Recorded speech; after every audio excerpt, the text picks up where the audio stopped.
حدیث شریف کا مفہوم ہے میری شفاعت بڑے بڑے گناہ گاروں کے لیے ہے، لہذا نیک لوگ تو اپنے عمل سے جنت جائیں گے، گناہ گار شفاعت محمدی صلی اللہ علیہ وسلم سے، تو پھر سارے مسلمان جنتی ہوئے، تو اگر سارے جنتی ہو جائیں تو آپ کو کیا اعتراض ہے؟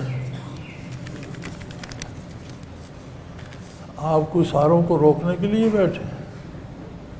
سارے ہو جائیں تو الحمدللہ، لیکن اپنے اعمال سے جنت میں کوئی بھی نہیں جائے گا۔ نبی علیہ الصلوۃ والسلام نے ارشاد فرمایا کہ جنت میں جو بھی جائے گا اللہ کی رحمت سے جائے گا۔ تو عرض کیا گیا یا رسول اللہ، آپ کی شفاعت سے تو بے شمار لوگوں کی بخشش ہوگی، تو آپ صلی اللہ علیہ وسلم نے فرمایا تو کیا یہ اللہ کی رحمت نہیں ہے؟ اگر میری شفاعت سے بے شمار لوگ بخشے جائیں گے تو یہ بھی تو اس کی رحمت ہے۔ لہذا جنت میں جو بھی جائے گا رحمت الہی سے جائے گا، اچھے کردار پر اللہ قبول فرما کر رحم فرمائیں گے، ورنہ جتنی نعمتیں انسان زندگی میں استعمال کرتا ہے اتنا شکر ادا نہیں کر سکتا۔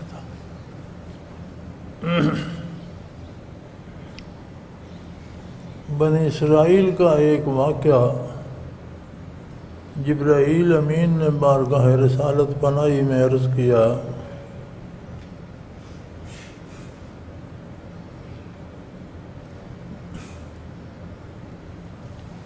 کہ ان میں کا ایک شخص تھا جس نے 400 سال عمر پائی۔ جب بالغ ہوا تو شہر چھوڑ کر ایک جزیرے پر چلا گیا اور اس نے 400 سال وہاں بسر کیے۔ اللہ کریم نے اس کے لیے میٹھے پانی کا چشمہ نکال دیا، پھل اگا دیے، ساری عمر اس نے پھلوں پر اس پانی پر گزاری اور صرف عبادت میں گزاری، حتیٰ کہ جب موت آئی تو ملک الموت نے پوچھا اس سے کہ تم کس حال میں مرنا چاہتے؟ تو اس نے کہا مجھے دوگانہ ادا کر لینے دو، جب میں سجدے میں جاؤں تو تم میری روح قبض کر لینا کہ قیامت کو پھر میں سجدے میں اٹھوں۔ جبرائیل امین نے عرض کی یا رسول اللہ، میں اب بھی جب آسمان پر جاتا ہوں یا زمین پہ آتا ہوں تو اس جزیرے پہ نظر پڑے تو اس کا وجود سلامت ہے اور سجدے میں پڑا ہے نظر آتا ہے، بارشیں، طوفان، گرمی، سردی اس کا کچھ نہیں بگاڑتی۔ لیکن عرض کی میدان حشر میں جب وہ آئے گا،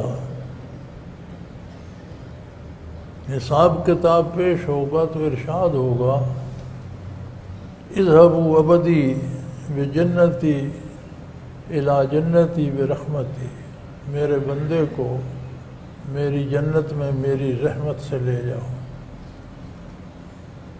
تو وہ عرض کرے گا بار الہ، تیری رحمت تو بے شک ہے، لیکن میں نے بھی 400 سال صرف کیے ہیں، تیرے سوا کسی سے بات نہیں کی، تیرے سوا کہیں نگاہ نہیں اٹھائی، رات دن سر پر سجود رہا ہوں، کچھ تو میرے اعمال کا بھی ہوگا۔ فرمایا بے شک تیرے اعمال بھی بہت ہیں، حساب کر لیتے ہیں۔ تو فرمایا میری نعمتوں کو اس کی عبادت سے تولو۔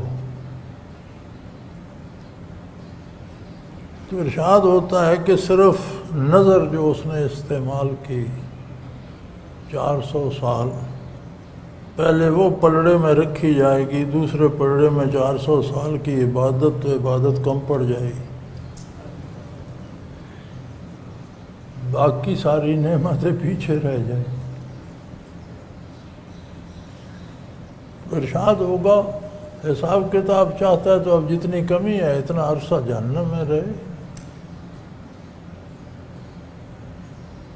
تو پھر وہ عرض کرے گا بار الہ میں نے غلط کیا، مجھ سے غلطی ہو گئی، مجھے معاف فرما دے۔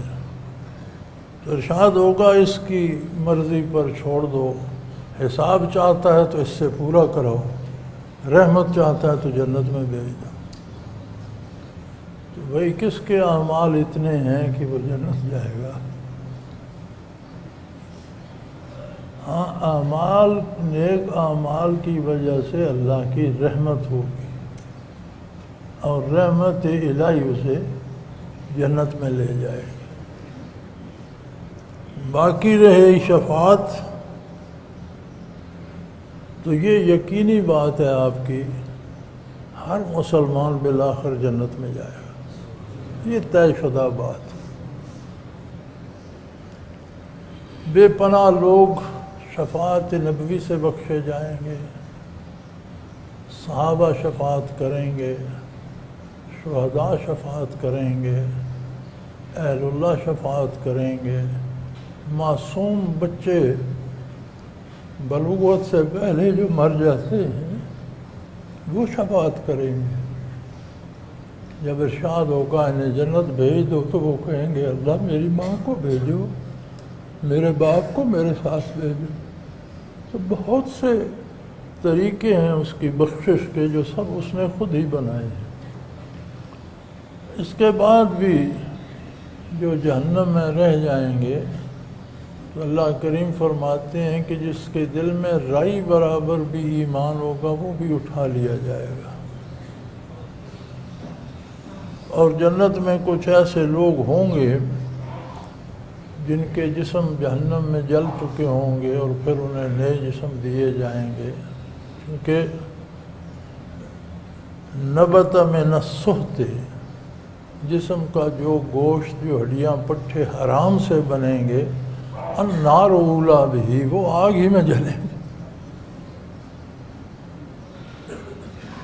ہم جو دوسروں کا مال لوٹ کر کھاتے ہیں، سود کھاتے ہیں، حرام کھاتے ہیں، اس سے جو گوشت ہڈیاں بنتی ہیں وہ جنت نہیں جائیں گی، وہ جہنم میں جلیں گی، اس کے بدلے انہیں نیا جسم عطا ہوگا تو جنت جائیں گے۔ اور کچھ لوگ ایسے ہوں گے جنہیں دیکھ کر جنتی کہا کریں گے کہ بھئی یہ جسم جلوا کر دوسرا لے کر آیا ہے۔ تو یہ بات آپ کی سچی ہے کہ کم از کم ایمان بھی جس کے دل میں ہوگا کھجڑ خواری کے بعد بھی اخیر بخشا جائے گا، جنت میں جائے گا۔